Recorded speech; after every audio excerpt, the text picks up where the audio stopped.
Hi పిల్లలు, ఈరోజు మనం బంధువులున్నారు జాగ్రత్త కథ ఏంటో తెలుసుకుందామా? ఒకానొకప్పుడు సూర్యాపురం అనే గ్రామంలో రంగదాముడనే దానశీలి ఉండేవాడు. ఆయన ఆదిలో గొప్ప ధనవంతుడే అయినా తన భవిష్యత్తు గురించి ఆలోచించకుండా దానాలు చేయడం వల్ల కొద్ది కాలంలోనే బికారైపోయాడు. ఆయన వల్ల ఎక్కువగా ప్రయోజనం పొందిన వాళ్ళు ఆయన బంధువులు. గ్రామంలోనే ఉండి కూడా వాళ్ళల్లో ఒక్కరూ రంగదాముణ్ణి ఆదుకునేందుకు ముందుకు రాలేదు. పైగా వాళ్ళు రంగదాముడి మీద దుష్ప్రచారం కూడా ప్రారంభించారు. వాళ్ళ మాటల ప్రకారం రంగదాముడికి దానకర్ణుడు అనిపించుకోవాలన్న తాపత్రయం ఎక్కువ. వెనక ముందు ఆలోచించకుండా దానాలు చేసి బికారైపోయాడని కొందరంటే, రంగదాముడిది అక్రమ సంపాదనని, అందుకే అది నిలవలేదని మరికొందరన్నారు. ఇచ్చిన డబ్బు అచ్చిరాక తాము చెడిపోయామని, రంగదాముడికి సాయపడ్డ వారికి పుట్టగతులుండవని ఇంకొందరు ప్రచారం చేశారు. రంగదాముడు బంధువులు కానీ కొందరికి ఆయనకు అంతో ఎంతో సాయపడాలని ఉంది. అయితే బంధువులందరూ మూక ఉమ్మడిగా చేసే దుష్ప్రచారం చూసి వాళ్ళు భయపడిపోయారు. ఇలాంటి పరిస్థితుల్లో రంగదాముడు ఆ గ్రామంలో ఉండలేక భార్యా బిడ్డలతో దూర ప్రాంతాలకు బయలుదేరాడు. వాళ్ళు కొంత దూరం ప్రయాణం చేసి అందరూ ఒక చెట్టు కింద చతికిలబడ్డారు. పిల్లలు వెంటనే నిద్రపోయారు. రంగదాముడు భార్య విచారంగా, ఏమండి, మనం బంధువులకు ఉపకారమే తప్ప అపకారం చేయలేదు కదా, వాళ్ళందరూ మన మీద పగబట్టడానికి కారణం ఏంటి అని అడిగింది. రంగదాముడు నవ్వి, వెర్రిదానా, వాళ్ళు మనకు బంధువులు కాబట్టి కష్టాల్లో మనం ఆదుకోవాల్సిన బాధ్యత ఉన్నది. ఆ బాధ్యత నుంచి తప్పించుకునేందుకే వాళ్ళు అలా దుష్ప్రచారం ప్రారంభించారు. మన పట్ల బాధ్యత లేని వాళ్లకు మనం ఇచ్చేది పుచ్చుకోవడమే తప్ప వేరే ఆలోచన ఉండదు, తెలిసిందా అన్నాడు. రంగదాముడు భార్య నిట్టూర్చి నిద్రలోకి చారింది. అంతలో రంగదాముడికి కూడా చిన్న కునుకు పట్టింది. ఆ కునుకులో ఆయనకు ఒక కల. అందులో ఒక సాధువు కనిపించి, వెనక ముందు ఆలోచించకుండా అడ్డమైన వాళ్ళందరికీ దానాలు చేయడం వల్ల నీకు గతి పట్టింది. అయితే నువ్వు చేసుకున్న పుణ్యం ఉట్టినే పోదు. అది రాగి ఉంగరంగా మారి ఈ చెట్టు త్వరలో ఉంది. నువ్వు ఆ ఉంగరాన్ని ధరిస్తే రోజు నువ్వు కోరినంత డబ్బు వస్తుంది. కానీ ముందుగా నువ్వు ఒక పని చేయాలి. ఉంగరాన్ని ధరించి ఇక్కడ దగ్గరలో ఉన్న కోనపురం చేరుకో. అక్కడ రచ్చబండ దగ్గర 10 మంది మనుషులు ఉంటారు. వాళ్ళల్లో ఒక్కడు మాత్రమే నీకు బంధువు. అడిగి తెలుసుకోకుండా నీ బంధువును నువ్వు గుర్తిస్తేనే నీ వేలికున్న ఉంగరం బంగారపు ఉంగరంగా మారిపోతుంది. ఆ క్షణం నుంచి అది నీకు రోజు కోరినంత డబ్బు ఇవ్వగలుగుతుంది. తెలిసి కూడా అపాత్రదానం చెయ్యనంత కాలం ఉంగరం మహిమ అలాగే ఉంటుంది.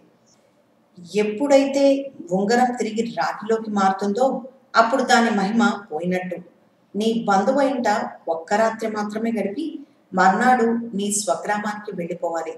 త్వరగా బయలుదేరు అన్నాడు. ఉలిక్కిపడి లేచిన రంగదాముడికి వెతికి చూస్తే చెట్టు త్వరలో నిజంగానే రాగి ఉంగరం ఒకటి కనిపించింది. అది ఆయన ఎడమ చేతి చూడు వేలుకు సరిగ్గా సరిపోయింది. రంగదాముడు భార్యాబిడ్డలను నిద్రలేపి కోనవరం వైపు దారితీశాడు. చీకటి పడకుండానే ఆయన ఆ గ్రామం రచ్చబండ వద్దకు చేరుకున్నాడు. కలలో సాధువు చెప్పినట్లే అక్కడ 10 మంది మనుషులున్నారు. ఆశ్చర్యం! అప్పుడు వాళ్ళు రంగదాముని గురించే మాట్లాడుకుంటున్నారు. మా నాన్న సూర్యాపురం వెళ్ళి గుండె నొప్పి వచ్చి పడిపోతే ఎరుగున్న వాళ్ళు కూడా ఎరగనట్టు నటించారు. ముక్కు మొహం తెలియని వాడెవడో ఆయన్ని వైద్యుడింటికి చేర్చితే వైద్యుడు బాగా డబ్బు కావాలన్నాడు.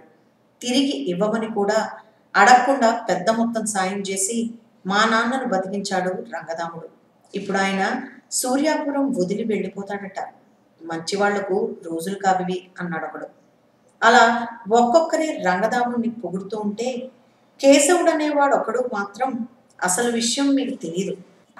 రంగదాముడి తాత ఎక్కడ లేని దుర్మార్గాలు చేసి విపరీతంగా సంపాదించాడు. ఆ పాపఫలం రాచపుండుగా మారి ఆయన ప్రాణం తీసింది.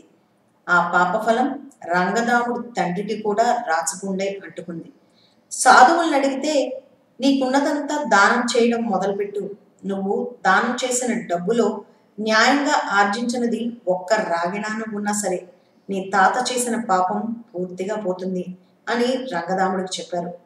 ఈ విధంగా ఆయన దానాలు ప్రారంభించాడు.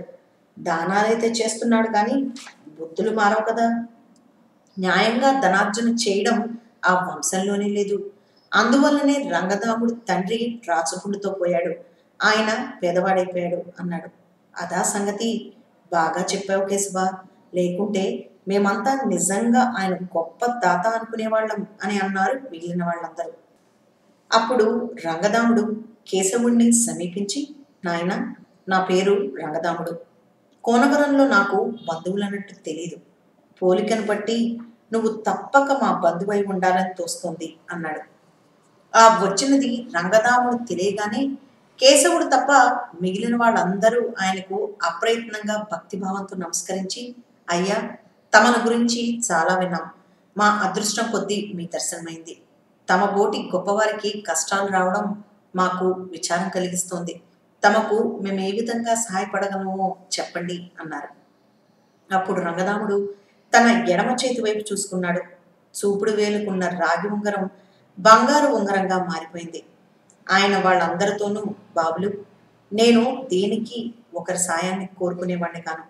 మంచి పనులు చేసేవారిని ఏ కష్టాలు బాధించవు. మీలో ఎవరికైనా డబ్బు అవసరం ఉంటే చెప్పండి, నేనే ఇస్తాను. నాకే సాయము వద్దు అన్నాడు. వెంటనే వారిలో ఒకడు కన్నీళ్లతో, నేను షావుకారుకు 100 వరహాలు బాకీ పడ్డాను. వడ్డీతో కలిపి అది 500 రేపటికి బాకీ తీర్చకపోతే షావుకారు నా పొలం స్వాధీనం చేసుకుంటా అన్నాడు అని అన్నాడు. దానికి రంగదాముడు, నువ్వు షావుకారుని తీసుకుని రాత్రికి మా ఇంటికి రా. మా ఇల్లంటే ఇదిగో ఈ కేశవుడిల్లే, ఇవాళ్లకు అక్కడే ఉంటాను అన్నాడు. రంగదాముడు మళ్ళీ సంపన్నుడయ్యాడని కేశవుడికి అర్థమైంది. వాడు భక్తిభావంతో ఆయనకు నమస్కరించి, నువ్వు నా పెదనాన్న అవుతావని నాన్న చెప్పాడు, పద ఇంటికి వెళ్దాం అన్నాడు. జరుగుతున్నదంతా రంగదాముడి భార్యాబిడ్డలకు ఆశ్చర్యంగా ఉంది.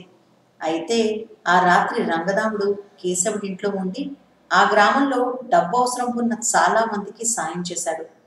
ఎడమ చేతి చూపుడు వేలుకున్న బంగారు ఉంగరం ఆయనకు కోరిన డబ్బు ఇస్తోంది. ఈ విషయం రంగదాముడు భార్యకు చెప్పాడు. మర్నాడు రంగదాముడు తిరిగి సూర్యాపురానికి ప్రయాణమవుతుండగా కేశవుడి తండ్రి ఆయన వద్దకొచ్చి, అన్నయ్య, కూతురు పెళ్లికి 2000 వరహాలు తక్కువయ్యే. నీ వంటివాడు సహాయపడకపోతే పెళ్లి ఆగిపోయేలా ఉంది అన్నాడు.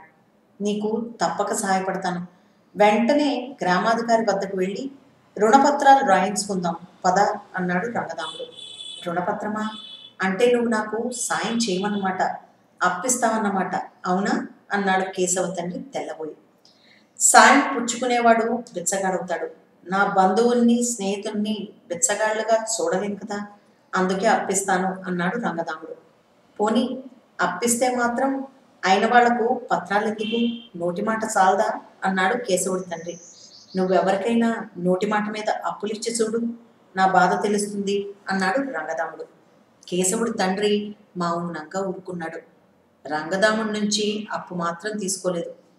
అక్కడి నుంచి తిరుగు ప్రయాణమయ్యాక దారిలో మళ్ళీ అదే చెట్టు కింద విశ్రాంతి తీసుకున్నారు రంగదాముడు భార్యాబిడ్డలు.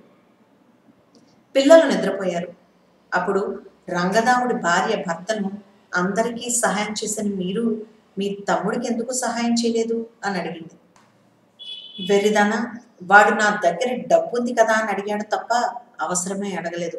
నిజంగా అవసరంలో ఉన్నవాడు రుణపత్రం రాసైనా సరే అప్పు తీసుకుంటాడు, అర్థమైందా? తెలియని వాడు ఎవరైనా సరే నన్ను సాయం అడిగాడంటే వాడు నిజంగా అవసరంలో ఉండి ఉండాలి. కొందరు మోసగాళ్ళు కూడా ఉండొచ్చు, కానీ మనకు తెలియనంత కాలం ఎవరిని మోసగాళ్ళుగా భావించకూడదు.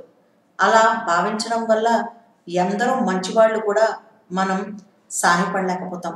ఇక బంధువులు స్నేహితులు అంటావా, వాళ్లకు రుణపత్రాలు లేకుండా అప్పివ్వడం మంచిది కాదు, అర్థమైందా అన్నాడు రంగదాముడు. ఈ సమాధానానికి తృప్తిపడి రంగదాముడి భార్య నిద్రపోయింది. తర్వాత రంగదాముడు చిన్న కునుకు తీస్తుండగా అప్పుడు కలలో మళ్ళీ సాధువు కనిపించాడు. అడిగిన వాళ్ళందరికీ దురాలోచన లేకుండా చేసిన నీ పాత దానాల కంటే బుద్ధి కలిగి చేసే ఇప్పటి నీ దానాలే గొప్పవి. కోనవరంలోని బంధువులను గుర్తించగానే నీకు బుద్ధి వచ్చినట్టు తెలిసింది నాకు.